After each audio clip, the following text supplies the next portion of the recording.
Hello, everybody, on a Saturday night. We're live. I hope everybody can hear me. I hope everybody can see me. We'll wait for people to come in. Going to be a great show tonight. It's on a great Saturday. Storm is brewing here in the USA, but I think we should make it. Hello, everybody. Can you hear me? Can you see me, Jenny? Can you hear me and see me, Judy? There is a delay like usual. The same old, same old.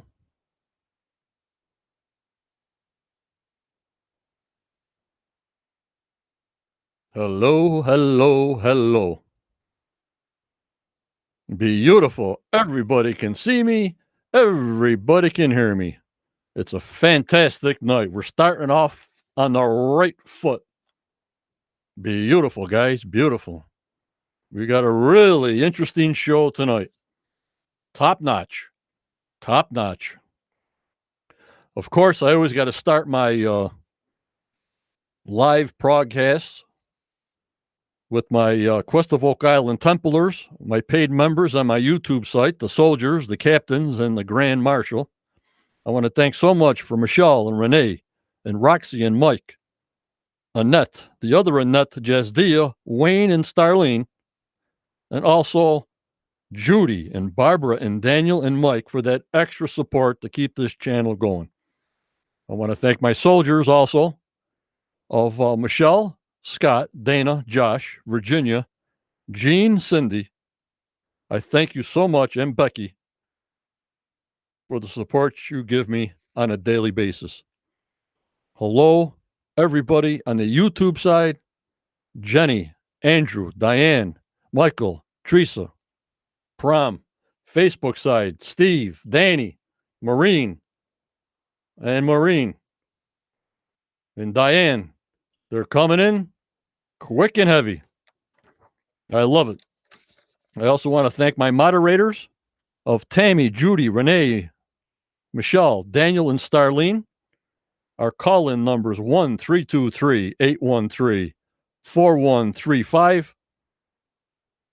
I want to welcome everybody from my Quest of Oak Island Facebook group. I want to also welcome my YouTube members on the channel QOOI, and also now on my podcast on Spotify, Google Podcast, and Apple iTunes, etc., that this program will be downloaded for them to hear around the world. Hello, Cindy. Hello, Tom Burns. Hello, Trudy. Big crew in here tonight. Big crew. Curtis from South Carolina. Unbelievable. And don't forget, if you got artwork inspired by the Oak Island, send it to Renee. We love it. You're baking cakes, cookies, watermelons shaped as Oak Island. Just keep it going. We love to see it. We love to see it. If you got art inspired by Oak Island, send it in. Send it in. Well, on tonight's show, I have two friends of mine, I guess. They have both have YouTube channels. One is Michael Braman's Dot to Dot, and one is Oliver Schmitt's Oak Island Research. They work together on the data that they get on YouTube. Please support them as much as you support me. Hello, Walter from Germany, and Michael. If you go to their YouTube site, after they present today, you'll get details that are unbelievable on their theory. So, without a further ado, and let me know if you can hear these guys once I bring them up also, so we know we're going good. Let me bring upon us, with respect, that my channel always shows everybody that's on my live shows. I want to bring up Michael Braman and Oliver Schmitt. Here we go.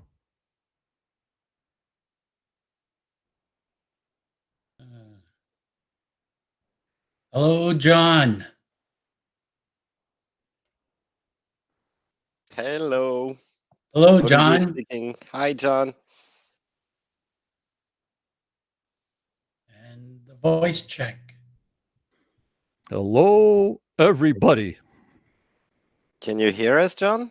I can hear you fine. All right. Okay, great. All right. But we got to see if the crew, or what we call it, the world, can hear us and see us now, I guess. The world of tech. Yep. Hello, Teresa. Everybody's been looking for it tonight, guys. Everybody has been pumped to hear you guys, to see you guys. And this is what I like to present. I mean, they see on YouTube, obviously they see my face. I guess they get sick of seeing my face.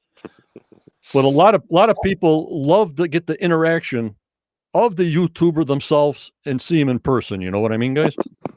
Absolutely. Can't be shy today. Gotta see.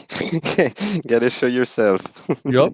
Ray D, Andrew Roberts, Becky looks and sounds great. Beastly Bronco, loud and clear. All righty. All righty. So I guess we'll get the show going. And my first question to you guys, you can take it whatever order who wants to repeat first, is how did you get involved with Oak Island? Of all things you could have done and researched to Mike and Oliver, how did you pick Oak Island as your prime research? Go ahead. Oliver, I'll go first. I'll go first, so that then you can jump to your to your bit if you wish. I came across. So I was born in 1973. Therefore, I didn't have access to Reader Digest when it was published, and I discovered the Oak Island situation through a novel written by Clive Clusser, which I recently tried to find again on the shelves, but don't remember the title. And it's all about Oak Island and how they, in their romance, think they're gonna solve the mystery. And then the show, some years later, was translated in French and broadcasted in France, and I recognized the island in that story, and it reignited some interest for me in the story. Unbelievable. And for me, it was the History Channel. I remember way back in the beginning of the History Channel, they had a documentary with Fred Noland and talking about Oak Island. And when the show came on network TV, I jumped on it. I watched the very first episode, and I've been hooked on it ever since. Then when Zena Halpern made her appearance in the season, she presented her documents. I just started fooling around with the formula and haven't stopped. Unbelievable. And how I started was like in August of 2016. I just said, well, it takes a lot for me to understand things as the show was going by so fast. And I was just making screenshots of the program and then just putting them on Facebook to explain, well, this is Smith's Cove, and take a screenshot and talk about it. And this is the Money Pit, take a screenshot. And it involved to this, guys. It involved the 72,000 members.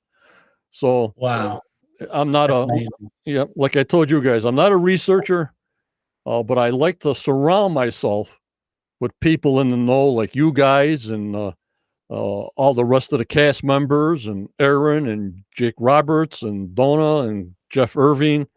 I mean, they're a world of knowledge. But when you guys came up with, hello, Daniel, how are you? When you guys came up with this vault theory, it blew me away.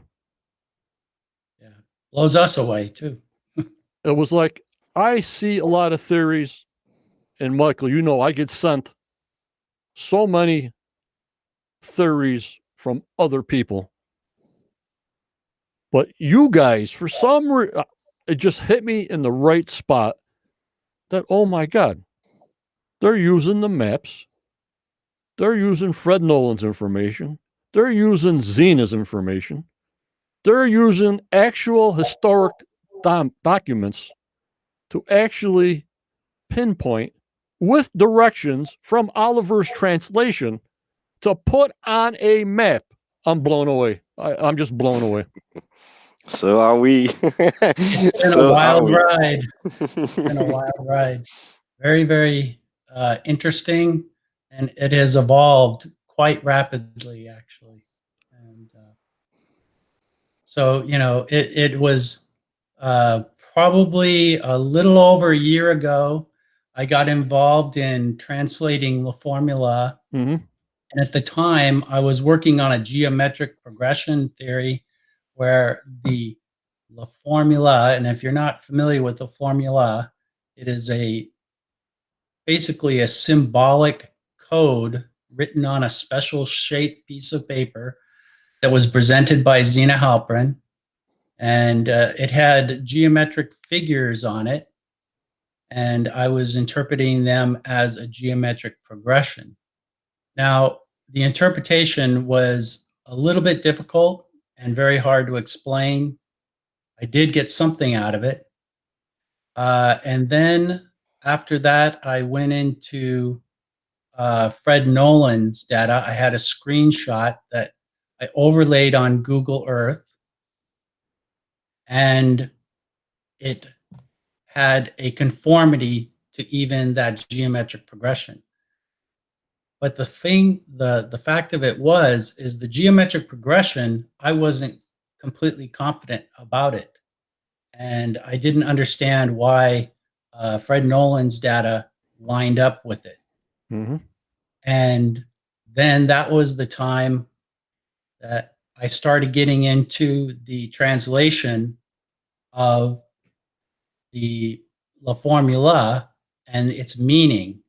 And that is when I started thinking about the 45-522 theory and started giving a little bit more notice to the language.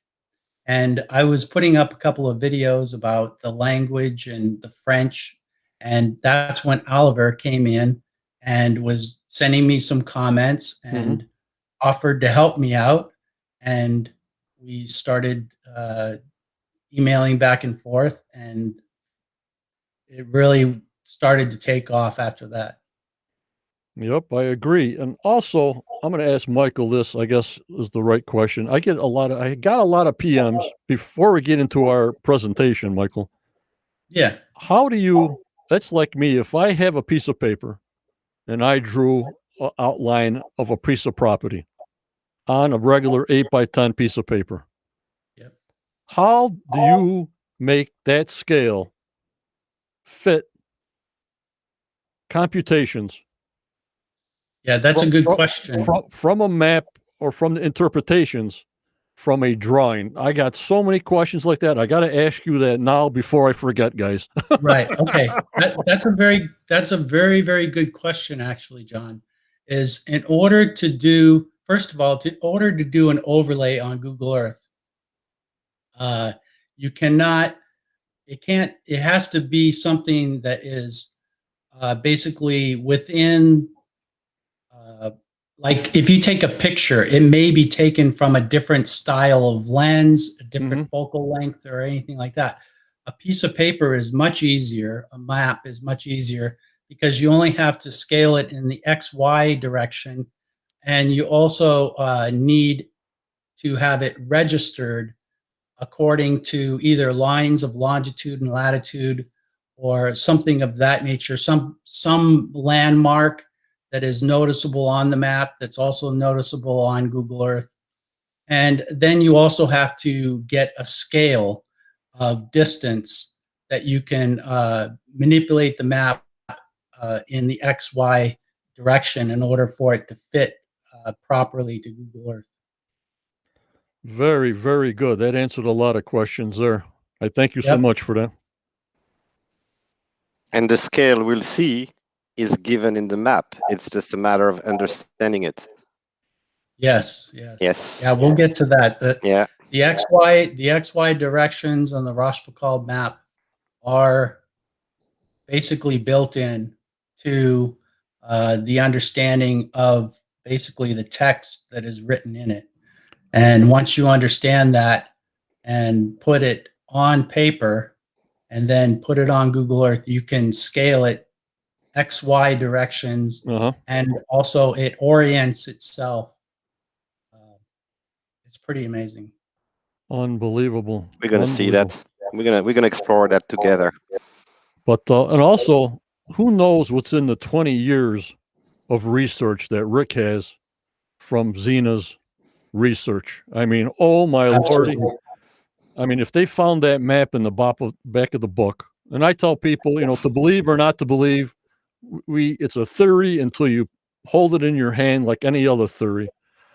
But we have to have open minds, like I tell my group, and like you know, you have to be open, you have to be pliable with this Oak Island, because every week it changes. What you did videos maybe number one is a complete different aspect when Aaron came in. I think when Aaron came in, it changed. Absolutely. It changed the direction of now, as far as I know, they're lost on the money pit. You know what I mean? Like the last season, the last episode, they're like, oh, we're lost here. We're going with spoon or silver, and go look for that right now. They're lost for direction. What do you guys think on that?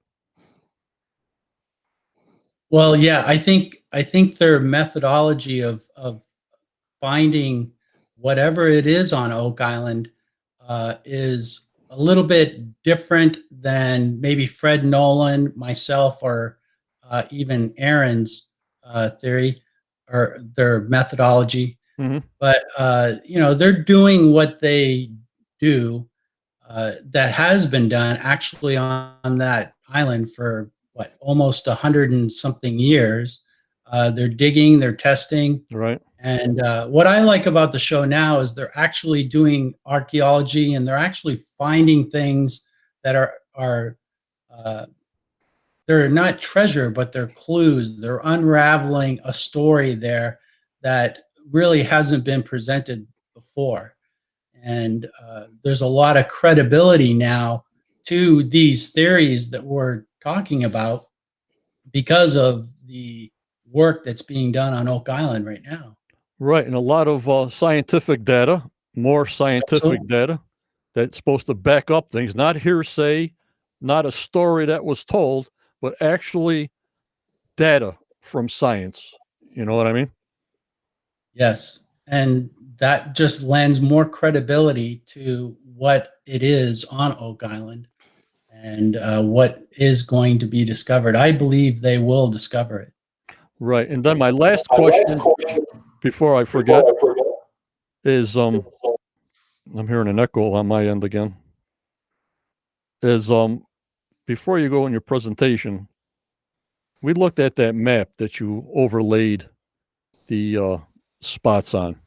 Now, if you start from Schmitt's Cove and go to lot 5, you realize it's almost 3/4 of a mile of tunneling, digging. Yeah. I mean, what Well, kind of manpower, what kind of, you know, I look at those things like I'm looking at the objects inside the vault. Now, why did they draw those 3 objects? Why did they use that design for those 3 objects in that box? They could have used any designs, any squigglers. This is how my mind works, Michael and Oliver. Why did they put them 3 looking objects in that box? And how the heck did they dig 3/4 of a mile from Schmitt's Cove to lot 5? And it's just blowing my mind. What do you guys think on that? Then we'll start your presentation, Michael. Personally, I don't know how they would have done it or how many people it would have taken. I really don't know whether the tunnel system is that large. We have indications that it may be, Uh-huh. but we don't know for sure. And the other thing is too is the swamp is filled with debris. Right. So that may be an indication of how much earth was moved underneath. And Oliver, you want to say something?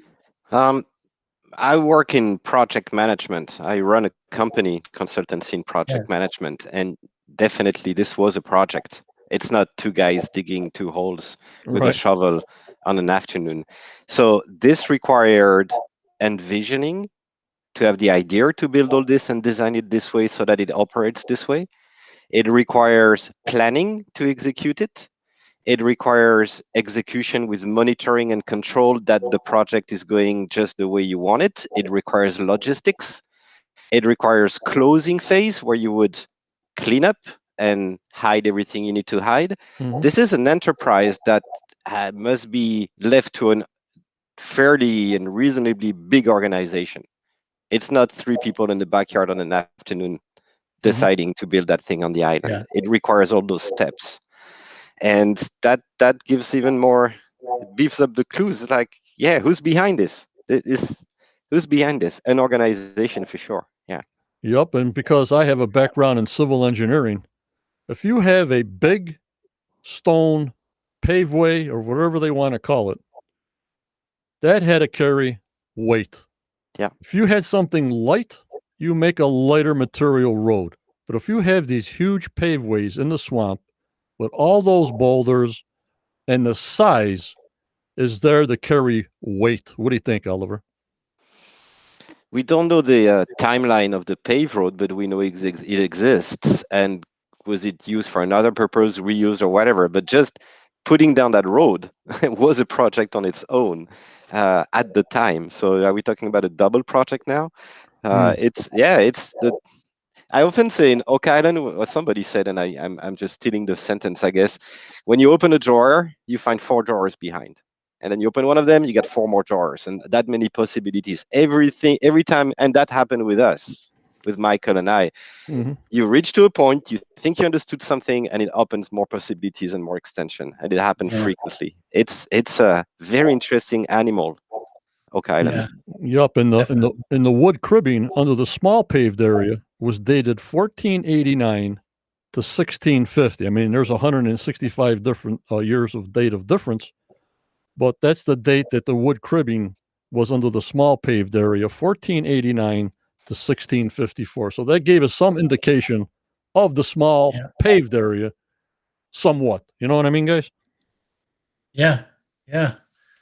There's been a lot of activity on Oak Island, there's Yeah. no doubt. And the construction in the swamp, the pavers that come off that little peninsula in the swamp that go to the eye of the swamp uh, is very interesting to me. And the just the amount of time that it must have taken to just do that, let alone just the tunnels. Yup, and the eye's full of blue clay. That could be a vent Yeah. or could be an entrance to someplace. Because even Marty said they could dig underneath the swamp now and do a tunnel with no support. That's how much blue clay is down underneath the swamp. Right as this, Yeah. I think he said it in the beginning of season 8. Yeah, there's a lot of things also with the tar pine tar kiln with all the charcoal and wood.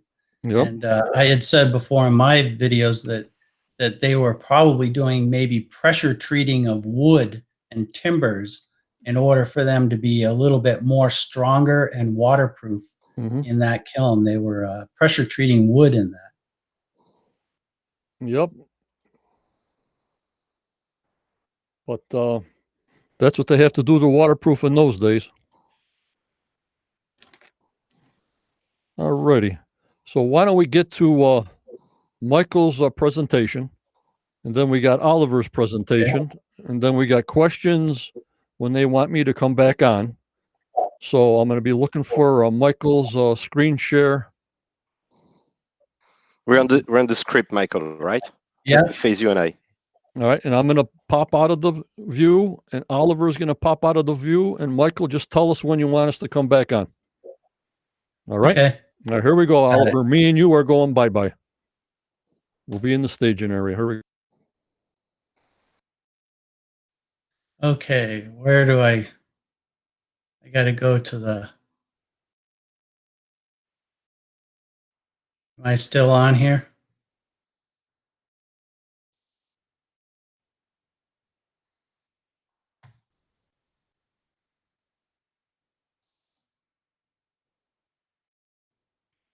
All right, I'm having a problem here. Um,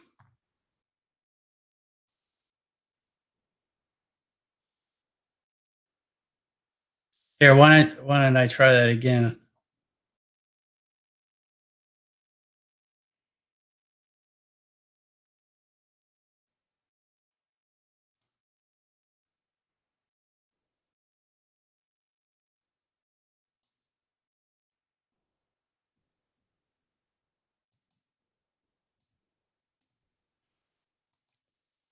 Okay, here I go. Sorry about that, guys. That little screen share there was in the way. All right, I'm going to do a slideshow here. This is called the vault theory. And it starts off with the Rochefoucauld map. We call it the MFR map.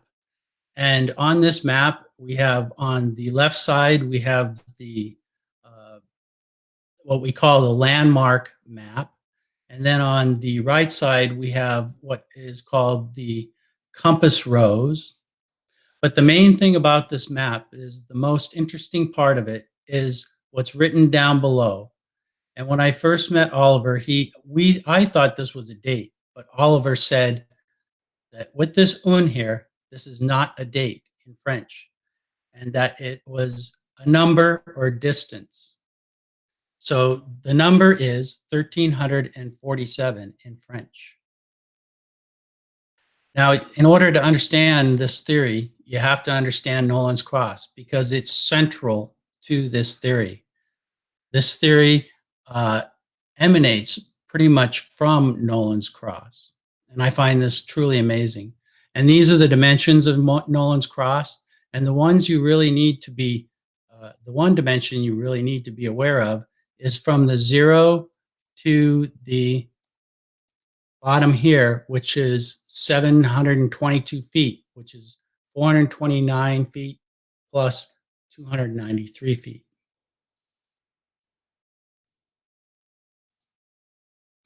So when you take 722 feet and you double it, you get 1,444 feet.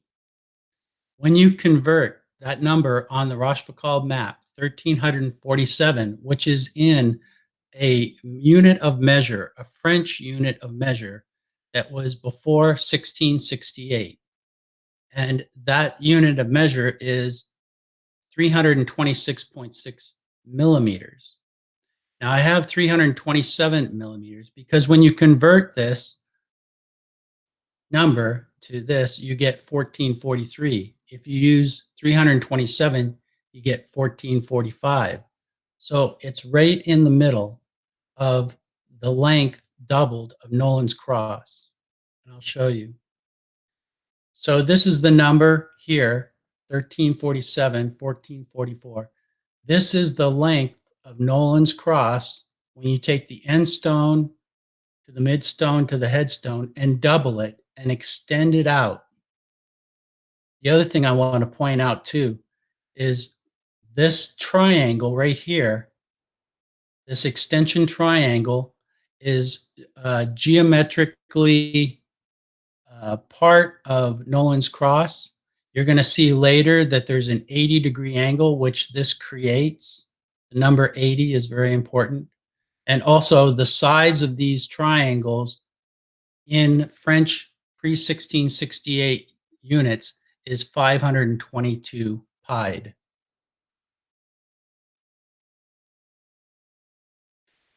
The functions that we have discovered of Nolan's cross with this theory is the stop stone establishes a 45-degree angle to the triangle of Peter. The headstone basically is the center, the base center. The cross stones establish the base of the distance of the extension triangle, and the midstone establishes the distance for the height of the extension triangle. You're going to find that this extension triangle is very important. The end stone, which is the main start point for the 1445 distance, which is the distance of 1347 converted to our units. This right here is the application of the 1445 distance. If you notice that there are 3 circles, the center of this circle is the south anchor. The center of this circle is the north anchor. And the center of this circle here is the end stone. And if you notice, these are all equal distance to landmarks on the island. What is mainly being presented here is that it goes through the money pit, and also it's giving you a confirmation of Triangle 2. Triangle 2 is very essential to opening up the west side of the island, as you'll see in a bit. Then we get into La Formula, which is the geometric symbols that create a French message. And at the bottom of that, I'll just go back here. On the bottom of this La Formula is this note right here. And this note has 2 things that are important. This right here, which is the number 80, which is disguised as a year, an 80th year, which is a birth, an age of a man that's being described in this paragraph. And then also this date, September 1st, and then 1978. And when you add those numbers together, you get the number 1986.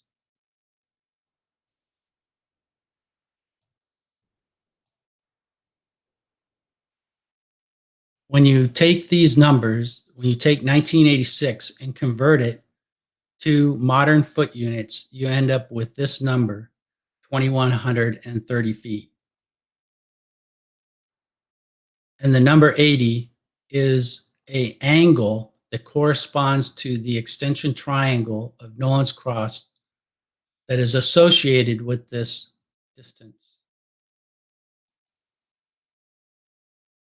So this is the 2130 distances. This right here is the extension triangle. This is an 80-degree angle. With this, you confirm the hole under the trap door. You'll also confirm the valve and the triangle of Peter from Triangle 2. All these are equal distances. Notice also this angle here, it's the 80-degree angle. It sets up a point right here that is also to the valve.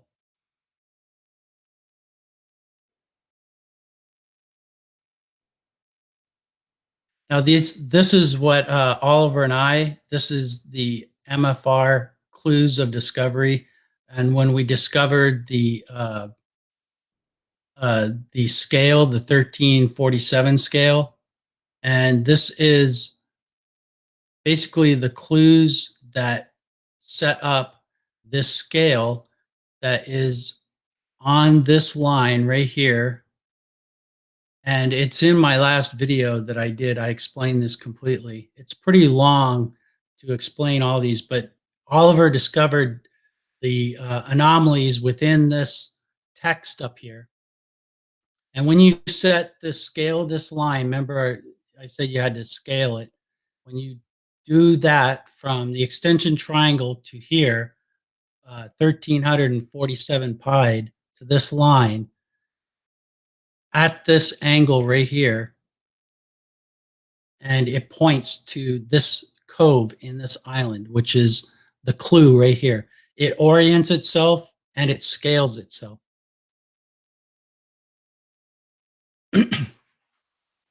And this is the 1445 scale, and it's showing that it's going through the money pit. And it also, the circle here that comes off of the scale point goes through the 1445. And all this right here has to do with the triangle of Peter. And this is the final integration of the finding of all the points on the island using the 1445 scale and the 2130 scale. The valve is the last one that I found, and this all sets up a parallelogram with the hole under the trapdoor, triangle 2, and the end stone. And the top stone is the 45 degrees that comes through the 45, 522, through the money pit, and ends up at the triangle of Peter. There's 3 distances that complete this map. Okay, I'm done, John. You can bring me back.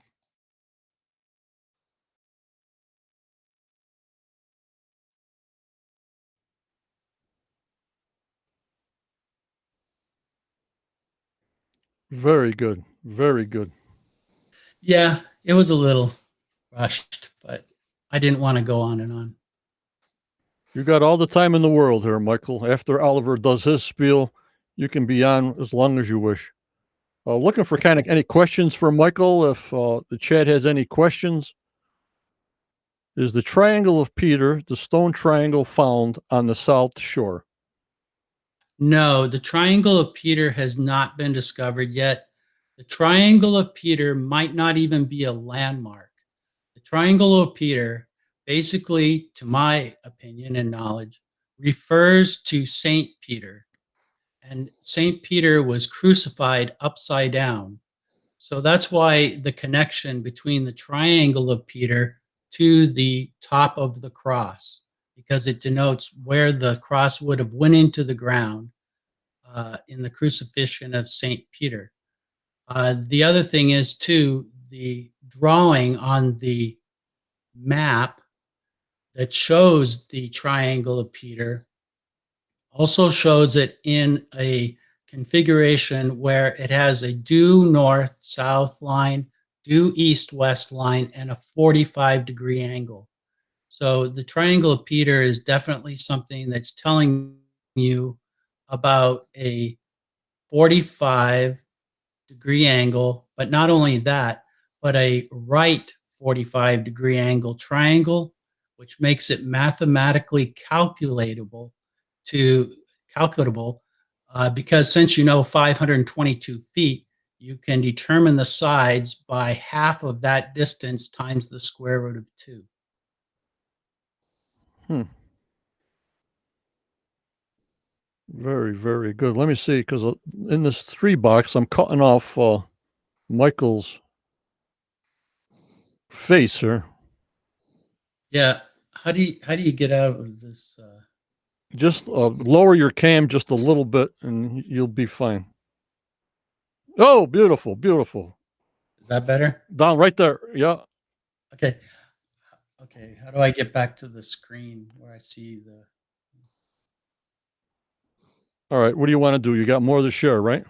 I'm still on. Oh, I see. No, Oliver's going to share his portion because I think Oliver bringing up the Antiara schematic. I mean, we both worked in such unison together Right. in finding all this information, especially with the finding the points and the scale and the aspects of the Rochefoucauld map, which really is okay. We found all the things on the island. We found all the landmarks. Now what? Yep. And we got another question from Tom Burns. The geometry is very interesting. My question is, who would be the intended audience for this information, and how would they know how to decipher it? That's a very, very good question. And obviously, the people that were intended to know this geometry and discover this geometry would have to know something about what is on Oak Island, for one thing. I think anybody who is going to know this geometry would be educated in geometry, Right. and they would also know why they're going there. They wouldn't be just looking for a treasure. I think the reason why it's in this cryptic form is because it's for people who are in the know. Yup, that And special group, right, Mike? That special that's group. right. Yep. And whether you call them Templars or Cistercian monks or whoever the group is, I don't really know Right. who it would be, but it is something that is a knowledge that is, what do they call it? Esoteric knowledge. Okay, we got one more question. Then Oliver, you're going to be on for an hour straight. No, we got Pleasure. subs. We got time. Michael says, Michael Herron on YouTube, does your theory and calculations link up to any other theory that Nolan's Cross lines up to the Palace of Versailles and on to the Temple Mount? No, but I believe that it's very, very close. And I'm not saying that Mhm. what is on my map is exactly where Nolan's Cross is, Right. because I had to basically figure that out through a lot of different methods and research. But it is possible, and I think it's very possible, that Nolan's Cross pointer does point directly to the Temple Mount in Jerusalem. Unbelievable. Yeah. All right, well, let's get to Oliver because the questions are starting to come in. And Oliver, are you ready? Yeah, definitely. Okay, let's hide me and hide Mike, and I'll find your share screen. Hold on. He's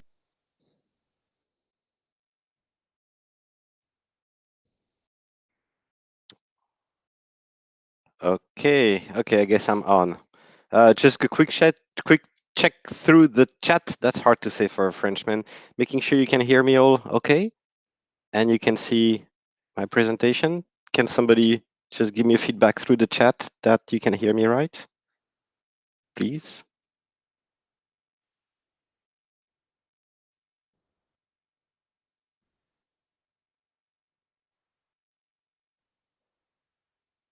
Yeah, I guess I can go. Okay, here says Quest of Okaidan. Thank you, John. Sounds good. Okay, let's go. So I'll rewind a little bit from Michael's presentation. I'll rewind back to a couple of years ago where we all found and came into this map here, this one. And I'm just an average person without any mystical knowledge or any super powerful skill or anything. I'm French. I was born and raised and lived in France. I did some of my university in the USA. That's why I speak English. But definitely, I'm French. And when I saw that map, I didn't know what to think of it. It looked like Oak Island, and it had tons of inscriptions and sections, areas. And most of the people, or some of the people I saw on forums and commenting this map saying it was fake and a hoax. The most frequent reason why people claimed it was fake was the bad spelling of the words in French with full of errors. And the fact that this date here, 1347, which people claim was the date at which the Templar landed on Oak Island, and that map was as old as that, and it was a testimony from the Templars, that can't be true, and therefore it's a fake. And I was with that and I was looking at it, but one thing I knew for sure being French is that we don't write dates this way in French, even in the old Middle Ages time. So I knew this because of the un up front. We don't put articles in front of dates. That's all. We just claim the date, just like in English. So I knew something was strange there, and I remarked that. So the first thing I did, and actually Michael did the same on his side, is date all those words. I took the National Scientific Library Dictionary, which got all the French words, and explained what date this started to be used in the French language, to try to have a hint on any of those words, since they, like, if today, if you look at 30 years ago, the word iPhone didn't exist. So if somebody talks about an iPhone in a text, it's been written after a certain date. It's the same I was trying to look for here. And the fact that some wrong spelling, grammar errors everywhere. I worked 15 years ago on Rennes-le-Château mystery in South France that inspired the Da Vinci Code story. And most of the documents that got deciphered were full of mistakes. And those mistakes were to catch your attention. And they were crying out, look at me, I'm an error. So that's the knowledge, and that's what I had in my hand when I started studying this map. And one part of the map that really triggered my attention here, it's that section here. 7 dessins pour Monsieur François La Rochefoucauld, un petit verre. And I definitely marked that this was the end of the sentence with the final dot. And d'après Noustria was something else. And I was concentrated on this. And I was concentrated on the verre here word. Verre means in French a glass when it's spelled that way, a glass to drink. So this was the story of somebody sketching a drawing, the La Rochefoucauld map, for Mr. François La Rochefoucauld. I was thinking of a drunk English sailor that didn't know how to write French very well, making full of mistakes, and having a glass and giving Mr. La Rochefoucauld this map. No, that's not what it was. But that's how I was thinking 6 months ago. The other thing that caught my attention is that the V was separated from the ERRE words, letters. And in French, when you read that, you read VR, and R is a verb, means to wander with no purpose. So I'd caught that in that word, there were 2 words hidden. One was the glass, matching with the sentence or the context, but one was talking about a little V that was wandering without purpose. So I started to go crazy and look at all the V's on the map, starting with this V, and I found the right hand side, the right dash, to be very straight. And I drew the line by pure, I don't know what I was doing. I just drew that line and bang, it hit the compass right in the middle. And at the time, I was searching of anagrams here, anagrams there, looking, this separates those 2 sentences in 2 parts. There may be a reason. We didn't know what we were doing. We were really exploring. And then I decided to take all the V's on the map and draw all the lines on the V's because I really didn't know what I was doing. And 4 months later, I was on a Sunday afternoon on the couch. My wife was next to me, and I was looking at that text, looking for anagrams. Anagrams being you reorganize the letters to make new sentences or new words. I was trying things that way. First thing I noticed is that the 2 first lines were 26 letters each, exactly. And my wife was asking me, what you doing? And I'm like, well, I'm just checking anagrams on an Oak Island riddle. It's a treasure map. She didn't know what it was. And I told her, you wouldn't be interested. And she went, no, I'm not. But I was doing notes on my, checks on my notebook, and she looked over my shoulder and she said, what are you looking at? And I said, I'm looking at that sentence. It just puzzles me. I don't understand. I saw the truth. 5 seconds later, she told me, hey, you got an Alexandrian there. A what? An Alexandrian. It's a rhyme. It's a little verset made of 12 syllables. It's a poetic form. She spotted that right away, because when you say it, ce dessin pour Monsieur François La Rochefoucauld, you got 12 syllables. That makes an Alexandrian. And an Alexandrian is a little verset. How do you say verset in French? You say vers, again, for the 3rd time. And it's a huge, huge pun. They're saying, that little thing there is a little ver. Yes, it is. It's a small Alexandrian. So all of a sudden, that sound structure was used 3 times in the same little phrase. And that put a flash in my brain. So this is a clue. This is definitely a hidden clue that this is an Alexandrian of 12 syllables, making a little ver, just like the little verre to drink and the little VR. I didn't know where I was going, but I felt this was a clue. And I explain here in this table, all the sound ver in French, the 4, 6, 7. the 7 meanings with 7 different words that use the same sound. And here they are on the right-hand side. And you'll notice the green. There is green. We'll talk about this later. So here I am now, and now I'm just keep on connecting things on and on and on and on, and that's where I will match and rejoin dot to dot. But just before that, I needed more clue. Am I on the right direction, finding there and there and there? I want to show you something else.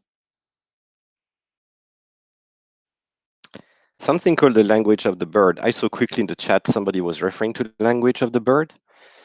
The language of the bird, I'm not going to just read everything. Look at the last bit. In medieval France, the language of the birds, la langue des oiseaux, was a secret language of the troubadours, the jesters, connected with the tarot. It's a card game, still exists, allegedly based on puns and symbolism drawn from homophony, same sound. In the Middle Ages, you didn't have internet to carry the news, not even a newspaper. It was troubadours, jesters that would go from a castle to the other, from a duchy to the other, and they would sing the news from the next county. And they had spies from one county to the other in those castles, and to inform the spies of news in plain air, in front, facing everybody, they were hiding messages by playing the songs in the songs and the lyrics to this audience, and whoever knew the code could pick it up and understand something. I'm giving you a quick explanation in English. What is that language of the bird, also called green language, langage vert? For instance, if I'm asking Michael what time is, or if he asks me, it's 1:58 here. What time is it at your place? It's 1:58 here. What time is it at your place? I could answer, it's 2222. 1:58, 222, and it's 2222. And I'm playing with the sound, and I'm using 3 different words, 2, 2, and 2, for 3 different reasons with the same sound. That's how the map is coded. And the confirmation of this here is when you look at the François La Rochefoucauld, if you pay close attention with a magnifier, if you really zoom in with a slideshow, what I found here is a little bird, and that's the representation of a magpie. I try to highlight it, but it's kind of a clue of a confirmation that, yeah, we're going to use the language of the bird to decode this map. So that's where I was when I started. I had all those lines here. That's my final work with the lines, because yeah, why not draw a line through the boats? Why not draw a line through those things that look a line? I didn't have any method. I was just discovering and trying things. And then I had a small confirmation later that the meaning of the word vert would have to be used, and that's how the whole map was coded. And those lines, I found some of them with the instructions, with the double reading with the key of the language of the bird.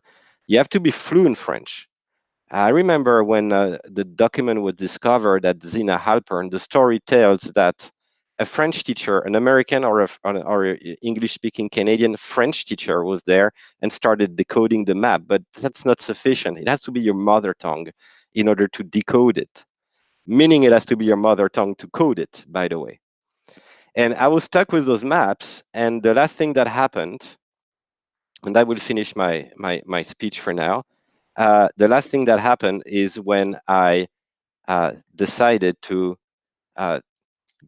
take Michael's video, whom I didn't know at the time. Now we are on the 4th of January, that's the date of this year, and I was following his channel, and I was more or less convinced with the geometric progression. I'm totally now. But he was reaching a point where visually he had drawn what you saw. It was less elaborated at the time. And what I did is that I took my map, I took his drawings, I tried to overlay them. I didn't have a scale, I didn't have an orientation. I was moving that thing around, stretching it, and bang, something was matching. Something was matching more than 2 or 3 points. There was a lot of coincidences. And by working out, we realized that the map here with those drawings was giving the south and north anchor points, which were, as their names say, anchoring the map on the overlay of the Google Earth on the island. And Michael by a trait of genius and some comment on his forum that triggered his brain. On the chat of one of the YouTube video, somebody said, somebody asked the question, what was the ancient French feet to nowadays feet? And bang, I think Michael had a spark and took that value here, 1,347, pretended it was ancient French feet, converted them back to modern feet, and start measuring the island, and bang, it found something extraordinary about the scale. So that's going to be my first break. If we have any question on the way I came into this. Since then, since I overlaid and mapped on it, I took contact with Michael, and then we realized that the geometric progression, the Nolan's research, and the La Rochefoucauld map were all showing the same design on the island when you overlay them correctly. They are all talking about the same thing, though they come from 3 different sources. And that's a remarkable thing. What we carried on doing with Michael is to now identify all those points on the island through the construction he showed you. And you must understand that I could never have gone any further because I don't master and I don't have the patience to go over Google Earth, and I didn't get the geometric progression myself. That's Michael. Michael couldn't have gone further without the French translation and the French hints hidden in that map. There's even, believe it or not, there's a comic book, like a Spider-Man book drawings hidden in that map. I'll show you later, maybe. This map is rich of information, and by the convergence and the crossing of our work, we could go further where we would singled out. Without working together, we would never have gone to where we are today. I'll pause there before moving to a complementary couple of slides dealing with our latest findings, the hydraulic system. And if you have any question on the Rochefoucauld map, the discovery, the coding, I'd be more than happy to answer anything. Mike, John, you can beam me back down the Enterprise, please. You're beamed back. You're beamed back. Okay, thank you. But just unbelievable. Just unbelievable. I'm just memorized here, guys. I'm just sitting back, and I don't know how you guys do this. I have no idea, but I'm intrigued by what you guys accomplished so far. John, I enjoyed that so much. Just being able to hear Oliver say that again, because it was it was nostalgic, and it was very amazing time when we worked together. We were finding out these different aspects of the map. I haven't heard that story, him tell that story before, and it was just really, it was neat to hear him say it again.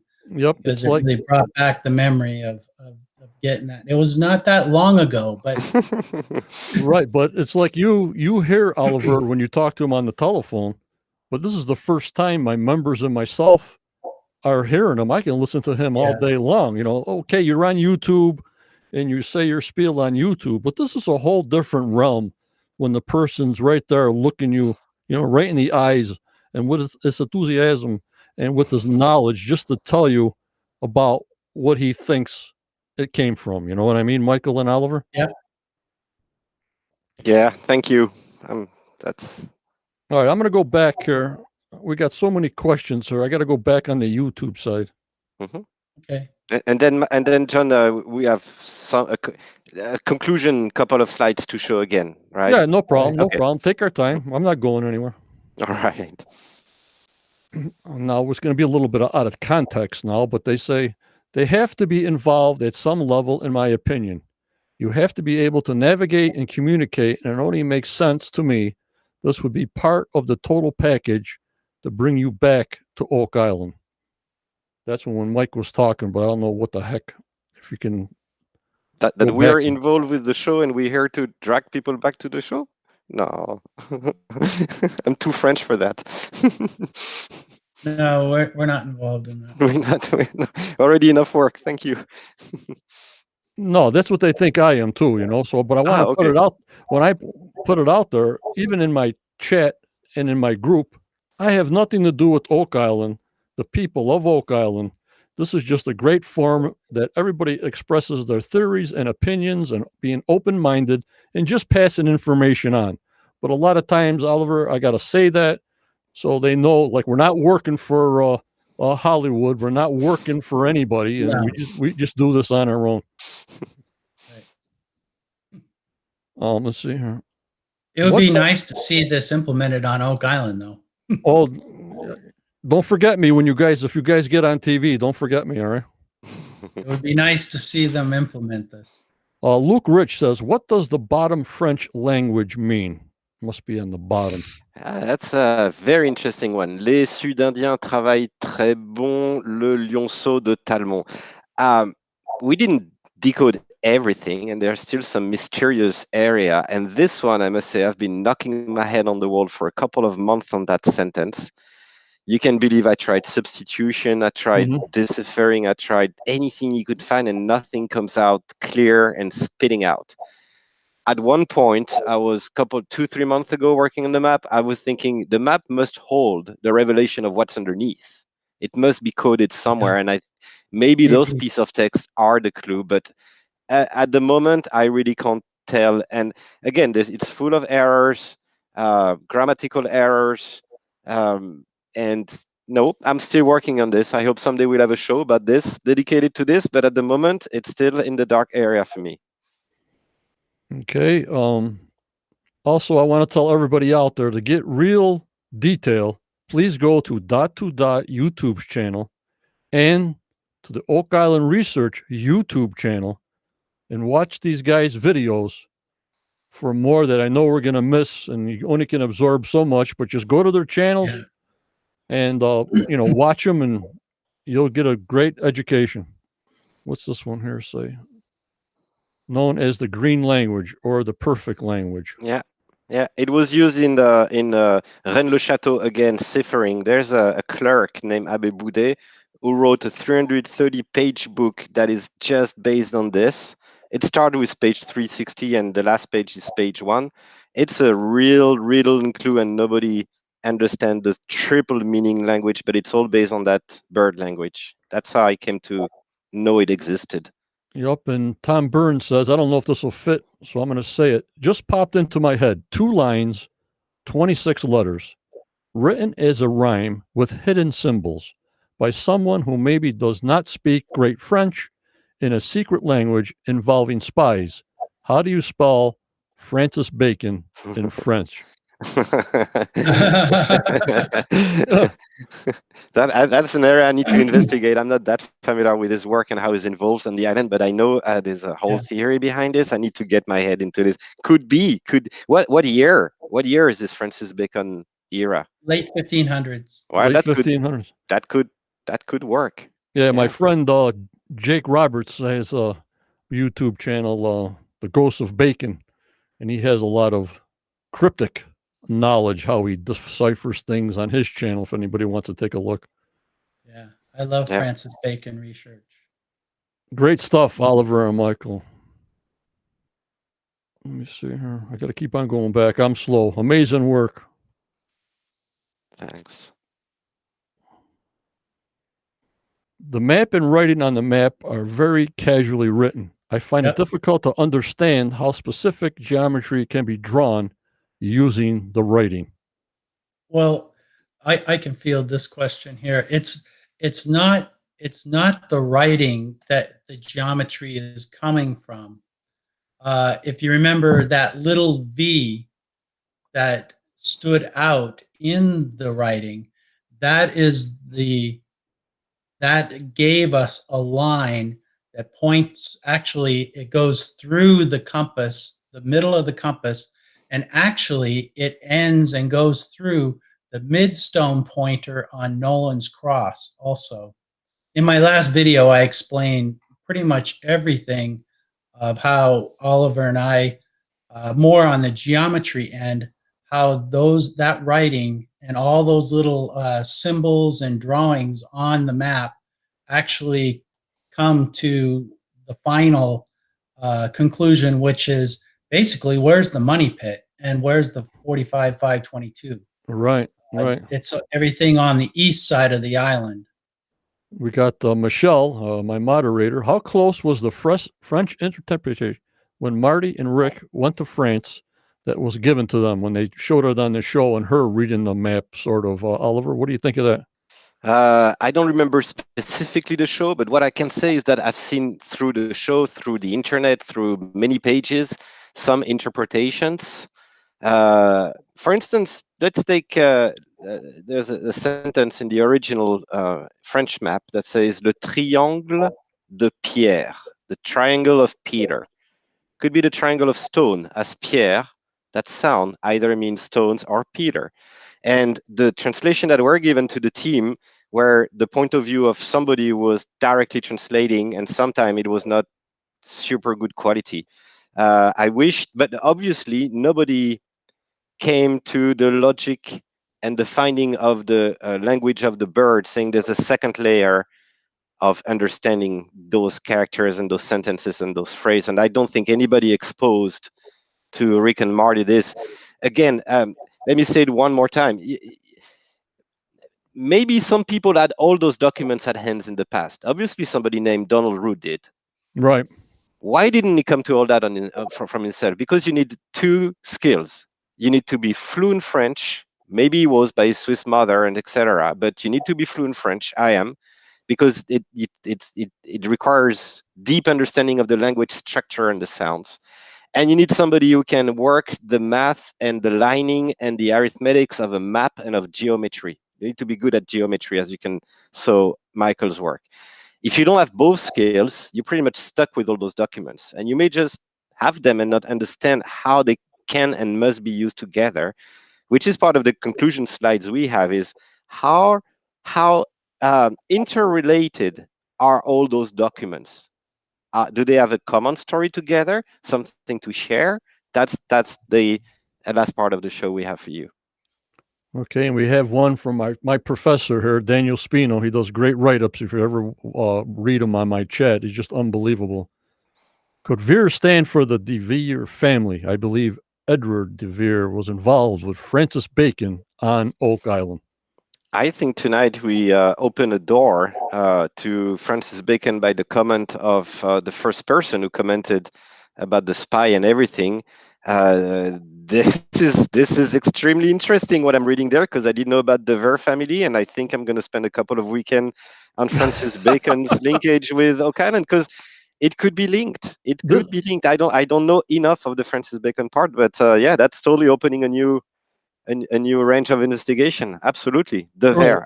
I'm writing that down on my notebook. Yeah, and this is why these groups like myself and other groups, if we can pull everybody together and all of a sudden get to a direct line to solve this puzzle, the more, the better. What do you think, Michael and Oliver? Yes, it's called crowd sharing. Or no, not crowd sharing, crowd sourcing. Crowdsourcing. Yes, because on my YouTube channel, I have a number of comments, and I think Oliver had mentioned one before. The using of the pre-1668 French unit, that came from a commenter on my YouTube channel. Uh-huh. So I wasn't using that. I wasn't really even thinking about it until somebody commented on it. And also when I was doing my mapping, with the Fred Nolan data, somebody noticed also that I had my stone triangle was a little bit to the west, and that prompted me to look up the 1937 survey and put it on there and get it lined up properly. So yeah, I mean, when it comes to more heads are better than one, that's definitely, you have to be open-minded though, and not and be able to take things in and not get offended or have biases about it. All right, we got a question from Maureen Ortega. For the part, dig at 40 feet at a 45-degree angle Are you using the 45-degree instruction as the angle for digging downward towards the vault, in addition to the direction to go northwest from the money pit? Or is there another clue or instruction about the digging down angles? Are the 522 and 1065 distances underground lengths on an angle or above ground horizontal distances, in your opinion? I can repeat that and go slower if you want. You want me to take this one, Oliver? Oh yes, sure. Well, right now, the 45-degree angle is a direction in the northwest. Okay. Um, the the angles in which the corridors or any tunnels that are going to the La Hump, which is the valve in the middle, which is 522 feet from the entrance. That we don't know. It may be sloped at a slight angle. We definitely think that the corridor to the vault, 600 or 1,065 pied, which is 1,141 feet in our measurements. That will probably also be slightly angled downward. So I hope that answered your question. All right. And she also asked, do you believe the pole or the La Hump is underground, above ground, or both, or under bedrock? Somebody can answer that for me, I guess. Underground. Yeah, it's underground. And most likely it's like you said before, if the corridor is going horizontal, in other words, you dig down 40 feet and go 45 degrees, right? The hump might not be that far underground, but we don't know. It's all speculation, right? But I don't think it's really hundreds of feet underground, because I don't think in 522 feet you're not going to be walking more than more than a 20-degree angle downwards. So right, we got a question from William Russell. Hello, William. You know this guy, yeah, we right? know William. Yeah, welcome, William. Glad to hear you. How He stayed up. He stayed up. How did you get the magic number 27 out of the formula? Is it the missing value at the bottom of the note? Okay, so just for everybody, William worked with us, was one of the also interacting with Michael and I when we first met, and William had tons of ideas about how to use the map, I made a small video of his work. And indeed, at the beginning, we were looking 360 degrees, all direction. We didn't know what we were looking for. We just uncovering things, and is this a clue or is this a rabbit hole? And very often at the beginning of our search, we found that number recurring in angles. I found that angle in a painting somewhere, and we found it on the map. We found it on the instruction, and indeed on La Rochefoucauld, sorry, on La Formula, there's a bit missing at the bottom due to the shape, and we get back to the shape, I'm sure, later. And it says 20 something, and could it be 27, that magic number? But William, obviously we haven't reused that number, and it didn't come across any further studies, as you see, as the months were going by. So I take it as a, yeah. But remember, William told us to turn the formula upside down, and then you find the number 2 and 7 when you read them upside down. You find the numbers 2 and 7. Yeah, indeed. So that if you want to have fun, it's an easy one to say. In the title La Formule, if you look at the La Formule whole piece of document upside down, you will see an equation, a mathematical algebra equation, an easy one.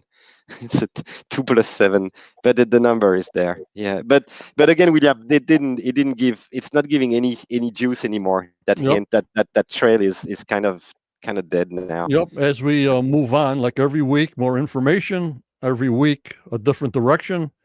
So we got to be very flexible. Another question from our professor. Something else rung a bell for me about a glass and the devil's seat in regards to Rene Chateau and the La Bouche Cyper.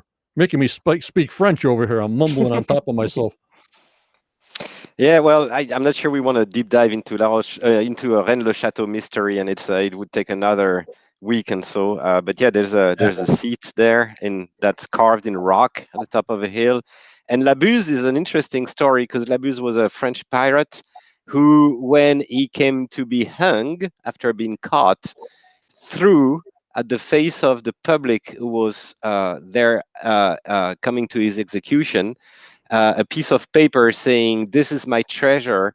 Whoever can decode it can find it." And it Oh, was boy. another cipher altogether, but we don't want to enter that direction tonight, I think. I hear you. And another one says, seems like there are several different layers of meanings on map words, all carefully crafted together, highly intriguing. Yeah. Yeah. Yeah, at least 3 levels we found. The first, so this is why, when people saying, well, it doesn't make sense, La Rochefoucauld's got nothing to do with this, and what's the South Indian? Maybe you're right, it doesn't mean anything because it's just support for a second lecture with a second green language, and then maybe a visual lecture with the way they arrange letters. You can find little cartoonish representation, and if your eye is looking for those things, you'll find them, and maybe I'll show the type of cartoon there is on that map also. Yeah, Unbelievable. It Well, is. it is. it just gets more intriguing the more we go. So, who's got the next presentation to go on phase 2 here? I do. Yeah. Oliver does. Yeah. Okay, me and Michael clip off like usual, and Oliver, Okay. you got the stage. Here we go. This was the entr'acte. We're going now to the second part of the show. All right. Here we go. And I need to share again. Do I? I'm not sure if I'm broadcasting still. Yeah, I'm sharing. Okay, great. Okay, so I'm just going to pick up where Michael left it. This is the text on the left-hand side, deciphered from the la formule document. And I've seen many translations, and I'm not claiming I've got the best one. I'm claiming I got one that in the context makes sense. This is a Google translation in the middle. That's my suggestion on the right-hand side. It's really not that different. What this instruction tell you, basically, once you find them, because it says stop, don't dig. Do not dig that pit you're digging now. Dig at 40 feet with an angle of 45 degrees. This, it took a lot of time for us to interpret. Are they saying dig at 40 feet away from where I was digging before? At 45-degree angle into the soil, into the earth? No, we finally understood, thanks to the latest founds we made about the hydraulic system under the earth. We now fully understand that this is 40 feet down in pre-1688 feet. So roughly 42 or 43 nowadays feet, with an angle of 45 degrees compared to the north. And then they say you find a hampe, H-A-M-P-E. That word, it got me nuts forever, and I think I finally made what it is. It is the pole of a weapon, of an axe in the Middle Ages, the wooden rod. That's what the hamp is. But it also got to do with sailing, and maybe get back to that. So you're supposed to find a pole at 522 feet from your entering that thing you dug at 40 feet with 45-degree angle. Then you have to act on the pole, manipulate it, do an action. And then you enter a corridor that's right there. And they use the word corridor. Probably the first part is a tunnel. The second one is carved into the rock. That's why they use corridor. Maybe, I don't know. And after walking that distance, you reach the chamber.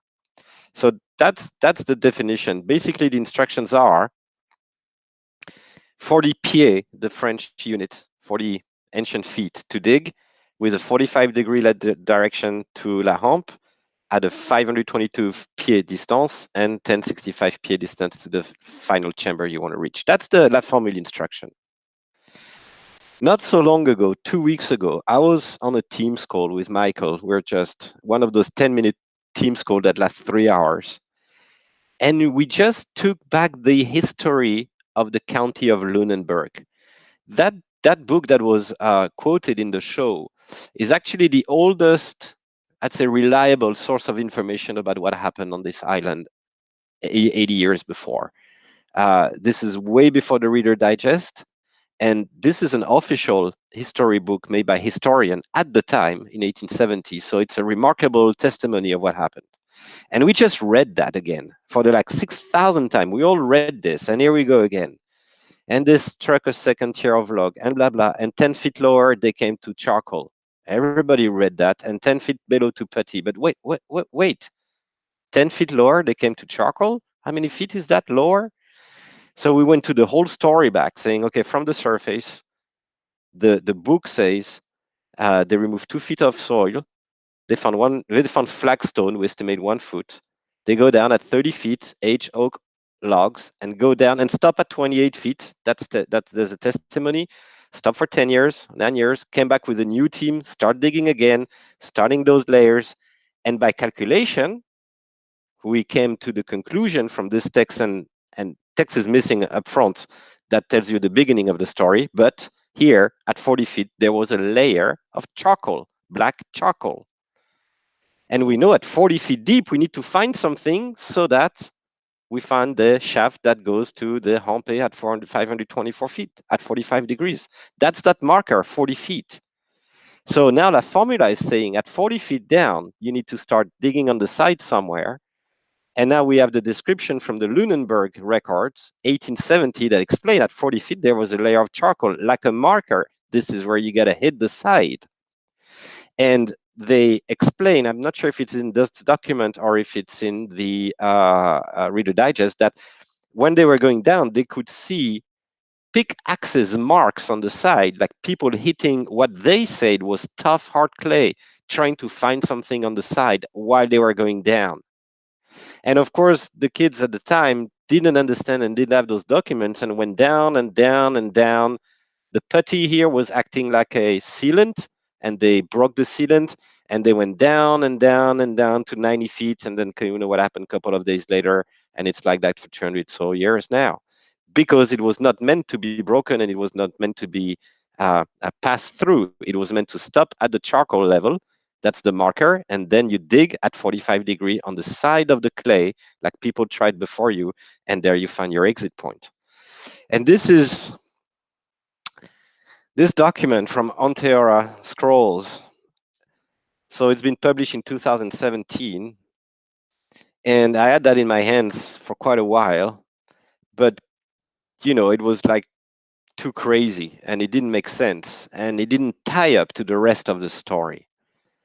But now we've got confirmation of at 40 feet something's happening from the main shaft. And the La Rochefoucauld map is talking about a valve, is talking about a hole under the ground. And after we worked out those documents in our 6-month journey, we came to realize that document here, which was left on the side, actually was the representation of the rest. It was compatible with La Formule explanation of the situation once you're in, and with La Rochefoucauld map, which explains how to find those spots. And this drawing and sketch comes with a set of instruction, which comes here, step by step, to operate what seems to be a hydraulic system. And this is a first schematic of the hydraulic system when the vault is locked. So let me go back a second to this slide. You can see here on the left the money pit with the wooden layer. We can see the water inlet from Smith's Cove, getting water into the tunnel. And then you can see a first valve here on the C point, and a second valve on the right-hand side with an E swinging door, and an F, something you can open, obviously, like a plaque.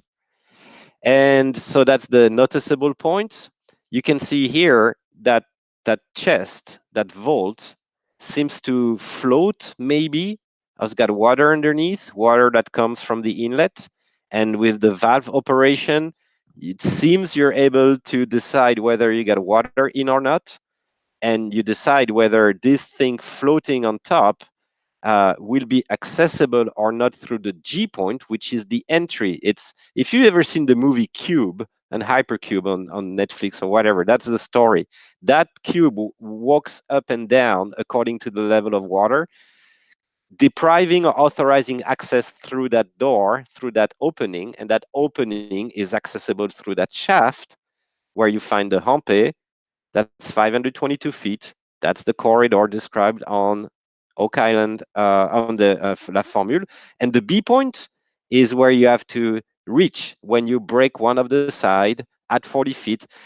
I thought originally that black thing was the 90-foot stone. Maybe it's the charcoal layer, and then you break it at 45 degrees, and there you are, 45-degree direction.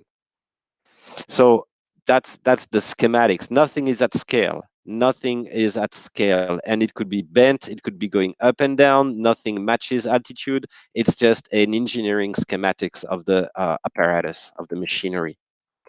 So this is the valve closed. When the valve is closed, La Hampe is open. It lets the water from Smith Cove in.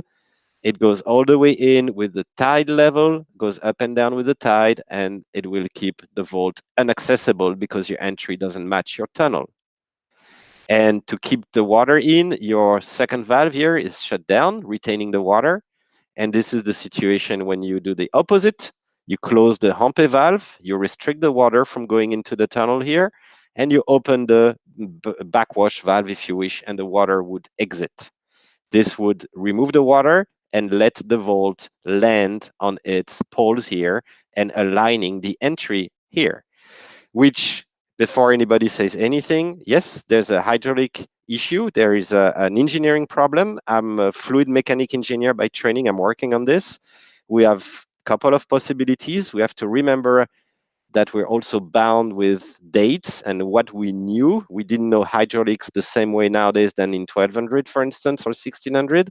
Some mathematical law did not exist or were not knowledgeable. So we have to be careful, and we're not going to talk anymore about the hydraulics because we don't know enough, but there seems to be an operating hydraulic system here. There's one last thing I would like to show you before we stop and we just finish with your questions, which is this document. So first of all, I picked up our logo, so I decided I needed a logo. So everybody who's a subscriber of my channel, you can see my new logo here, and it maybe give you ideas and hints about some discussion we can have later. So this is just the connection. Let's look at connections. We've been talking about all those documents, and you saw we worked on La Rochefoucauld map on one side, on La Formule on the other. Let's have a cross-match comparison of how these documents talk to each other as well as the landmarks on the island. It's only 2 slides. These are the documents we've been talking about. We've been talking about what we call La Rochefoucauld map, Zina's Halpern map. On the right-hand side, we get La Formule sketch. On the bottom left, we get the black and white sketch of the mechanism of the hydraulic system from Scrolls of Anteora. And on the bottom right-hand side, we have the little text that was added in the La Formule delivery package. When they discovered La Formule, they didn't discover only that drawing sketch. They discovered also the note at the bottom, called what we call the Marie note. I indicated all the commonalities by color. For instance, in blue, you can find this map is written in French. La Formule cipher translation is in French. The black and white sketch came with instructions, step by step. They're in French. And Marie note was written in French. That's quite a coincidence. Let's see. On the La Rochefoucauld map, the hump pole is indicated. It's the cross section. It's the compass center. It is talk about when you decipher La Formule. It is indicated in the graphics, the black and white sketch. Another one, the soupape, the valve is mentioned here in the text. That's the valve you need to reach. And the soupape is here shown as valves in the mechanism, etc., etc. So those documents somehow talk about the same thing, though they're not necessarily part of the same package, if you wish. The La Rochefoucauld map and the La Formule were found together. Basically, the La Rochefoucauld map tells you how to reach those points. La Formule tells you what to do underneath once you have reached those points. They come together, and maybe that's why they were discovered together. But the other notes here also give hints. And the last slide, these are numbers we find regularly. The 45 degrees from La Formule, from the Dunstan document, the top stone of Triangle of Peter, 45 degrees, 522 pieds in French French. You find it in many features, documents on the island, and there's a lot of commonalities and cross-check on all those documents. And the most blatant one is this one. This is not a date, definitely. This is a distance, and it's a direct connection with Nolan's Cross, because if you take the distance from the end stone to the headstone, which was buried, remember, it was unearthed at some point. If you double that distance, you get exactly 1347 feet, pieds, ancient French feet. If you take the distance from Nolan's Cross end stone to the north anchor, the one that Aaron's talking about, and we confirm, and the La Rochefoucauld confirm, you get exactly 1347 feet. So the La Rochefoucauld map is in direct relation with the island.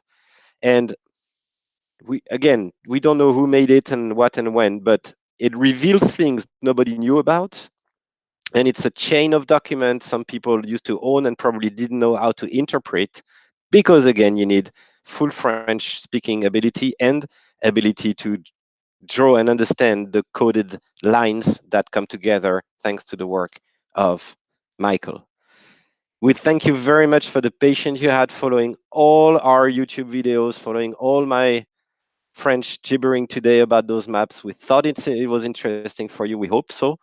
Um, uh, just come to our channel. There's a lot of videos. Start with the beginning, at least on my account, Michael. Also, I put numbers, the zeros, the discovery, then 1, 2, 3. Try to work them in chronology. We wish to thank you so much, John, for being a fan of us, interested in our theory, and inviting us today. We were so excited. And Mike, you can, sorry, John, you can bring me back down, and let's have open question now.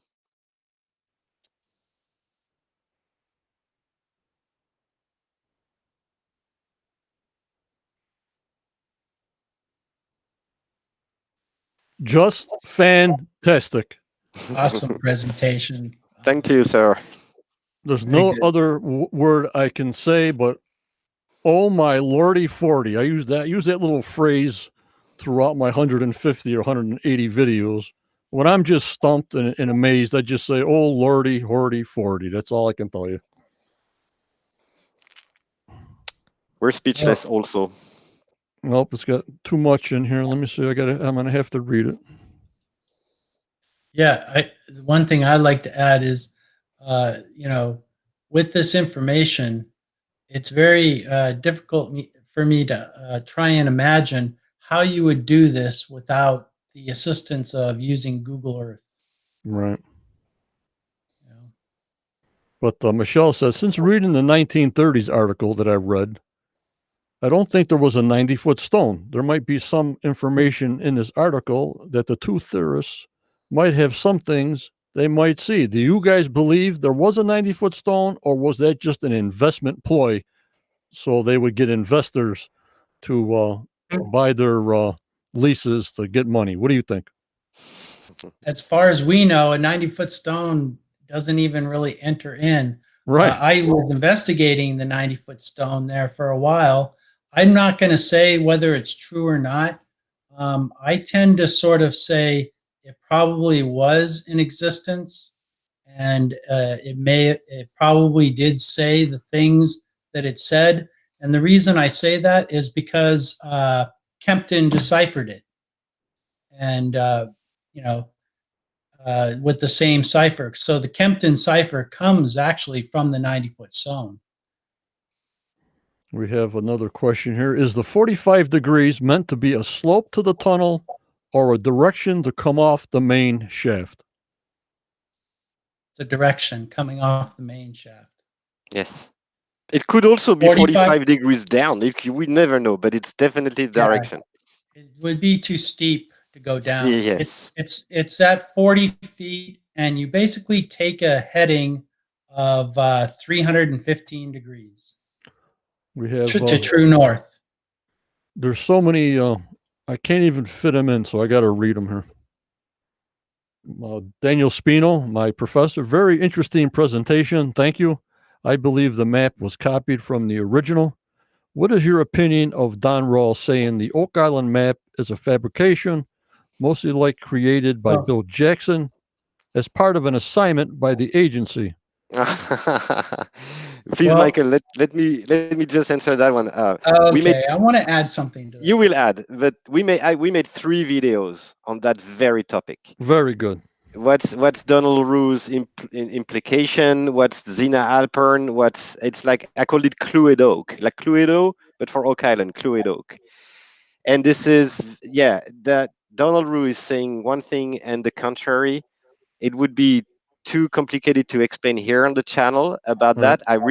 You got to go see those videos because they develop the whole thing by studying cross documents, what Zina said and testified and witnesses, what Donald say about the same thing and cross angle. It's like an investigation we did. So I don't want to reveal anything, but basically we're very, very reluctant to believe that the document he produced saying it was the CIA doing that in 79, we kind of proved this document was fake, was a forged. Michael? Yeah, right. If this Rochefoucauld map was invented in 1979 Yeah. by somebody, then and this whole information that we have just told you, especially with my work being so integrated into Nolan's Cross, that's an impossibility because Nolan's Cross wasn't even made public until 1981, I believe. Right. 1981. Yep. Fred Nolan came up with the whole theory, the final survey in 1980, and then he made it public, I think, in 1981. So if I don't know where Bill Jackson was at that time, but unless he knew where Nolan's Cross was exactly in 1979 or whenever he made up the Rochefoucauld map, I don't see how that could happen. And that's what throws the big question there about what were these fabricated by Bill Jackson. Now Don Rue, he says that Bill Jackson that the documents may be fabricated and that the documents may have been done by Bill Jackson. I don't think, at least the way I read it in the book, it doesn't say Don Rue says definitively that these are fabricated fakes made by Bill Jackson. And a lot of people that I talk to seem to want to go that way, that Don Rue said that these are fakes and these are made by Bill Jackson. And I don't read it the same way. But the information you determined by the material that you presented is up to every individual to believe or not, like I said, with an open mind. But we gotta hear both sides like usual, guys. And Sure. I just love your theory. I love how you presented it and how things hit at certain spots. Just too many coincidences. I mean, not one or two hits. It's just too many coincidences to me. Okay, we hit 3 out of 4, not 3 out of 4. Way Yeah, more, John, way to the more than that. point, to the point that if it's a hoax, look at the planning, envisioning, again, a project. You needed envisioning of the hoax you are going to create. You needed planning that hoax on 3-4 different documents. You need a lot of information about this island to be able to code the document so the distance would match later, but the guy would be hoaxed. And to what purpose would you spend 6 months, 1 year, a year and a half, and gathering and going on the island and measuring things in the back of the Triton company or whatever? This is it's more unbelievable it's a hoax than unbelievable. Hey, by coincidence, people had those documents and couldn't make sense of them. This is less improbable. Creating a hoax it's a crazy piece of work to do that, to engineer that hoax for that purpose. Right. Just too many things have been happening and too many things are connecting, period. That's my own personal opinion. I'm not pushing it on anybody. That's fine. But that's what we got to put out there. I guess Chris Dona is on Jake Roberts' channel tomorrow night, and he's the one that does all the bacon ciphers. Let me put that out there before I forget. Jake Roberts is a friend of mine. And also we have, I believe the stone was legitimate simply due to the errors that indicate a further ciphers is needed once you have the English translation. Kept in cipher is just one step. That could be possible. Yeah. We'll take a couple more, then we'll end it up here, guys. Let me see here. I don't want to miss a lot of them, but okay. What's this guy saying here? Assuming the swamp was man-made and it was used to place the fill, also assuming that the tunnel construction was done from near the eye of the swamp. I guess he's saying that's the deposit place from the tunnels, I guess. Yeah. Hey, Todd. But you know what, John? I was watching a show in France yesterday about pyramids in Egypt, and they discovered a new pyramid, and Yeah. and we could see somebody walking into those tunnels, underground tunnels. They were not wide at all. I'm talking about 2 feet, 2.5 feet. So if you're drilling and looking for a tunnel on Oak Island that's only 2 feet wide, you could miss it easily if you didn't have the GPS coordinate of it or a way to geometrically calculate it. You could hit every 6 feet, make a drill and miss it because those tunnels are very narrow and therefore not very hard to reinforce and make them stand because of the mechanics of a tunnel. Right. Now, Michael, you have another end presentation or no? No, I mean, Okay. you know, I have my Google Earth. I can dazzle people with that if they want, but I may have John, they- just people have been asking for the comic books thing. Maybe I can reveal one slide about the comic books yeah. that's embedded in the La Rochefoucauld map, because this blows our mind when we Okay. show it. Let me go that. Then we'll go over this, how you place the pieces okay. on the map, and then we'll go from there. Hold on. Let me get. Okay. I can do that. I can do the placement of the stuff. All right. You need to share the screen again, right, Oliver? Yes, just one slide, just to show you. Okay. Here we So, go. Hold on. All right.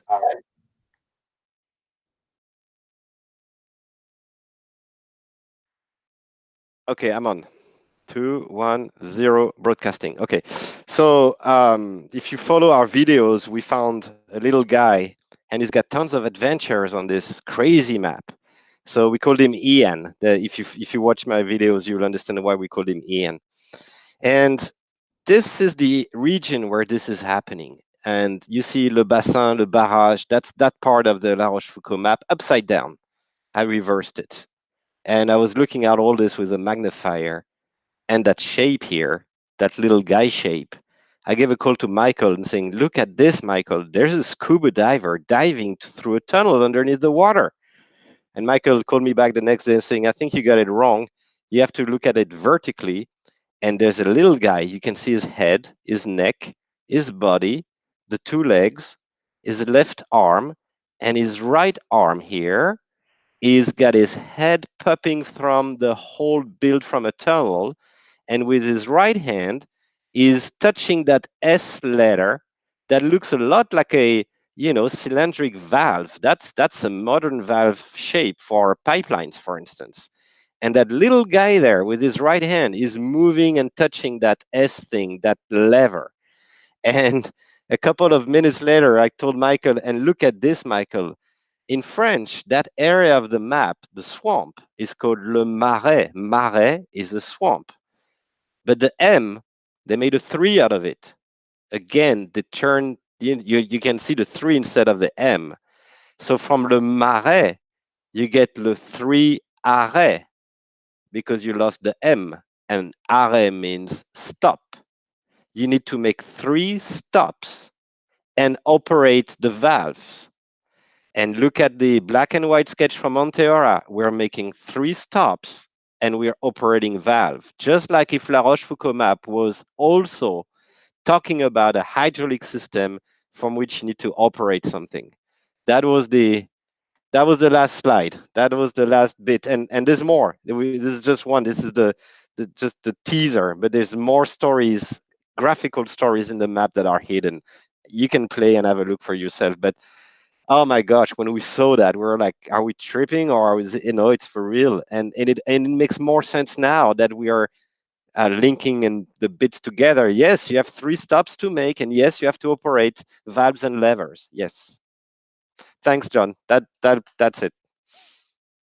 I hope it was convincing, that bit. We loved it. We found it brilliant, absolutely brilliant from the I love designer. Ian. I love the Ian drawing. It's It's a little far-fetched for me, but it's there. Yeah, it's there somehow. It's there. I like Ian. Alrighty. We're gonna make T-shirts, Ian, right? Yeah. Gonna show that overlay one more time. I got it, or let me see here. Oh yeah. And I'll leave Yeah. I'll leave all four of us on. Yeah. Well, yes. If you remember, I don't have. I can't screen share though. But here's the oak entrance. Right. This is or the money pit, I should say. This right here. You can't see my. Can you see my arrow? No, you can't. No, you'd have to screen Okay. share. Do you have Okay. these things ready to screen share, or no? I put you on the spot here. Yeah, I don't have that one ready to No, screen we'll just share. talk about it for a little bit. Okay, and so on the right hand side is the finger drains, Yep. and then it goes to the money pit. We have that located. Yep. The next one over, going to the left, is La Hump. That Mhm. is the letter C. Yep. So that's letter C, and then you go over to the far left, okay, which is you see there's on the top there's the trap door, and then below it is the hole. So that's the hole under the trap door. And then the one right next to it to the right is the valve. And that, what you do is you close C, which is the hump, Mm-hmm. and then you go through the trap door, open the hole, and then open the valve. I Right. think there might be something there where you should open the valve first and then open the hole. Did you sort of determine when you drew the vault over what lots they're probably close to? Yeah, I have an exact location for the vault. I mean, according to La Formula, it's when you go to the 522 feet, Yeah. then you go another, or not 500, it's actually 560 feet. When you go to 560 feet, our measurements, and then you go 1,141 feet towards the vault. It's, where that area is where they have all the cuttings and they do like the shredding of all the branches, and you've probably seen it on Google Earth. There's Yeah, where they filled up the things of dirt and they filled up yeah, the yeah, canisters. that's Yeah, where the vault is. that's where the vault is. Oh my God. It's right underneath that. Well, there you go. Michael put an X on the spot out there. So whoever's seeing this video, quote unquote, some people that I know are watching. But I wouldn't drill into it. No, we wouldn't drill into No. there. No. Same thing Aaron says. Don't drill into it because then, oh my lordy 40. It could be very deep too. We don't know. Yep. And also, I was asking you about the distance. Like from Schmitt's Cove to Lot 5 is almost 3/4 of a mile. How they determined how they did this, how they engineered this way back when, it's just mind-boggling. I can't even think, and I was in civil engineering, even if it's a tunnel 2x2 or a 2x4 tunnel doing all this, I have no idea how they would even design this. You know what I mean, guys? No.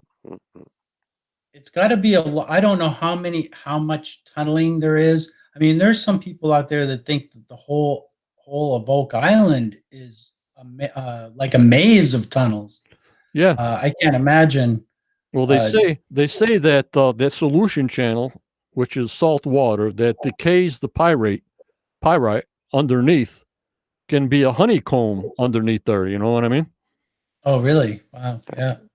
Yep. I'm going to bring up one more picture, then because this is the other one that just blew me away. You guys are driving me crazy. The shape of La Formula. How the heck did you? Oh my! Now this cutout piece is Yeah. just driving me nuts. Sure, it sure does. And You me know, too. Oliver, this is a puzzle piece with a point on top and a groove in the middle. And what the heck? Why would I make a puzzle piece so complicated and so cut out like that? You know what I mean? Yeah, when you overlay it with the black and white sketch, you can see that some areas of that shape are extremely well reproduced in copies, and some other are more loosely followed when they overlay, meaning there was at least two templates, and they made sure on those two templates that some of the cutting was extremely precise and done by the state of the art. And I can answer you, I cannot. I don't have enough document. Michael asked me one day, "What would you do if you're authorized to go on the island?" And I said I would spend a week in the library just digging into the documents. But if you followed my PowerPoint, I gave you a hint of what I believe this might be. Did you see it, John, on my logo?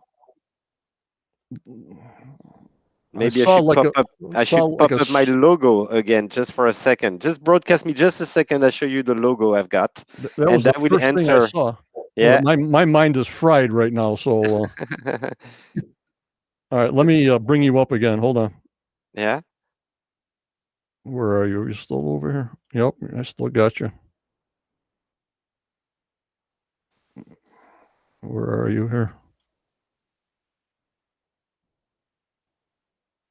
Maybe I don't have you. Am I broadcasting still? Give me a second. Yep, you're Yes, still I am. broadcasting, but I gotta find the share screen. I don't have it. Hmm. Oh, I got it. I just found it. Okay, here we Okay. go. All right. I think there's nothing to say. It's self. Why would you make sure you reproduce exactly some part of such a weird, tricky shape?